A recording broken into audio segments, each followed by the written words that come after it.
Our last Halloween offering is a classic vampire tale. Sort of. Before Oldman, before Butler, but after Chaney, after Lee and Palance, before Langella, but after Lugosi, boy, we've had a lot of Draculas. But you don't hear of George Hamilton as much. It was the 70s, and Dracula finds love. It may not be what Bram Stoker had in mind. Do you believe in love at first bite? We open in Transylvania, of course, where we meet the Big D himself, played to perfection by George Hamilton. Children of the night, shut up! With him is his hetero life mate Renfield, played by R.D. Johnson. Where's that one? Lots of ladies in the all together for you to drool over. His nights, days really, are spent ogling fashion magazines. For one model in particular. There she is, Cindy Sundial. Cindy, played by Susan St. James. Oh, and Renfield eats bugs.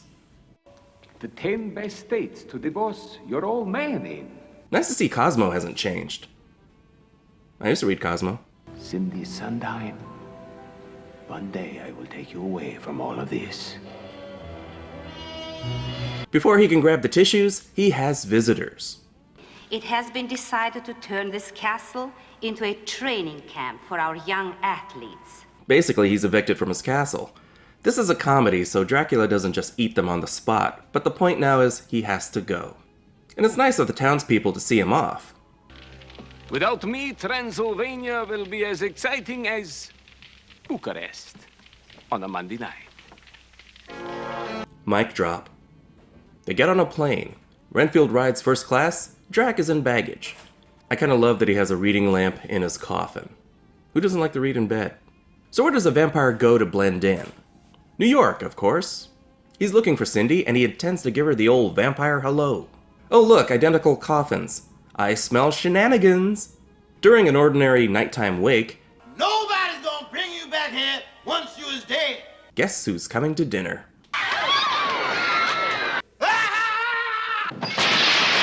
He's okay, I heard he became a dry cleaner after this. This is not the lobby of the Plaza Hotel? You can't be lost in a movie that takes place in New York without running into thugs. And of course, they're no match for Dracula. But again, this is a comedy, so these guys aren't shredded. I remember this commercial. Man, I'm old. Master! Ah, the 70s. To tell me where Miss Sondheim is, or... Or what? You'll eat your lunch in my office? Renfield gets information when he whips out his snake in front of her agent. And Dracula finds her at a nighttime photo shoot. He transforms into a big dog to get close, but it doesn't quite work out. Oh, Red Rocket, hello!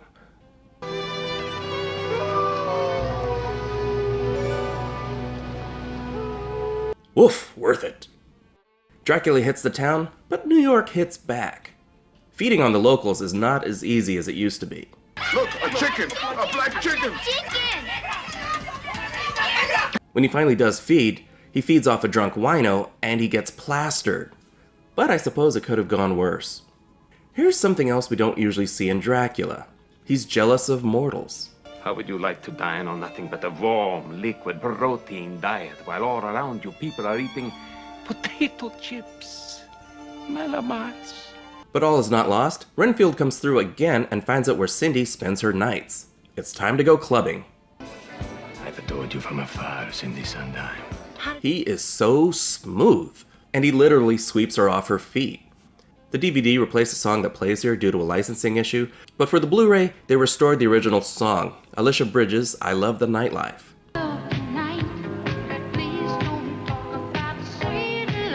Cindy takes Dracula home, where he continues to seduce the living shit out of her. It doesn't take much, and Dracula scores! Oh, that's so kinky. Are you biting me? They don't call him Vlad the Impaler for nothing. Cindy goes to see her shrink, Jeffrey, played by Richard Benjamin, who she has slept with on occasion. She's a little promiscuous, but hey, whatever keeps the bill down. Does anyone know a good plumber? Dracula, alive. Of course he's alive. I told you I was just with him last night. And Jeff's the grandson of Van Helsing, Dracula's mortal enemy, and he's jelly.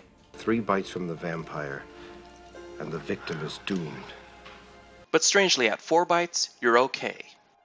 Jeff tags along on their next date, where he makes an ass of himself trying to expose Dracula using the usual vampire tricks. Oh, God, it smells awful. Yes, it's made of garlic.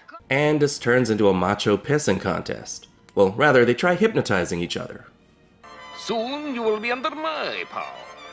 I don't believe in hypnosis myself, Sleepier, Count. Drowsier and drowsier. but the night is cut short, and the only cock crowing is Renfield. Man, does anyone wish that cloaks would come back? I feel like I would rock the shit out of a cloak. Jeff tries to go to the police, and that goes about as well as can be expected. Then he goes as far as breaking into Dracula's hotel room. It certainly helps to have a patient doing 5 to 10. Who's he talking to? But even setting his coffin on fire doesn't work. Nobody asks any questions when there's a coffin in the middle of the room, which is a lesson here: tip your bellman well. Meanwhile, Dracula and Renfield rob a blood bank. It doesn't really affect the main story, and you can kind of argue it's just padding out the runtime, but this scene is hysterical, and it also explains how Dracula is surviving when New Yorkers are so hostile. I propose a toast. His blood in your eye. And kinda, it softens Dracula for a comedy. I mean, you can't have a funny Dracula when he's eating people every other scene. Another date, another interruption. 3 silver bullets through the... That is a werewolf. A werewolf? Really? You know, nobody talks about the quick police response times in this movie. Bite number 2, and this is new: Cindy bites him back. This is kinda sweet in a vampire kind of way. Somehow robbing the blood bank gives the police reason to believe Jeff.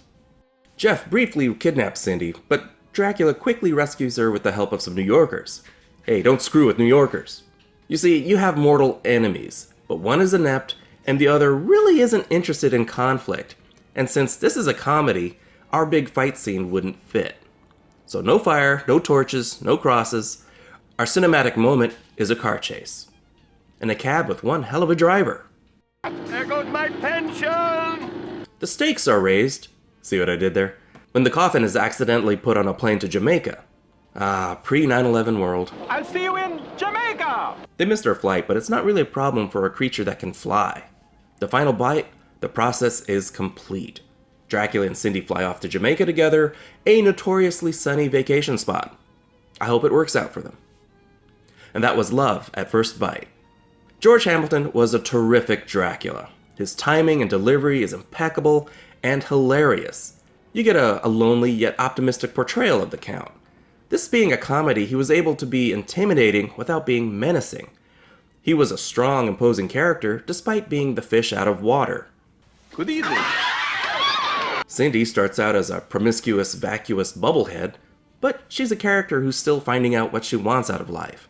As a character, she grows a bit by the end. She's an adult, fulfilling her status as the reincarnation of Dracula's lost love. And she starts paying her bills.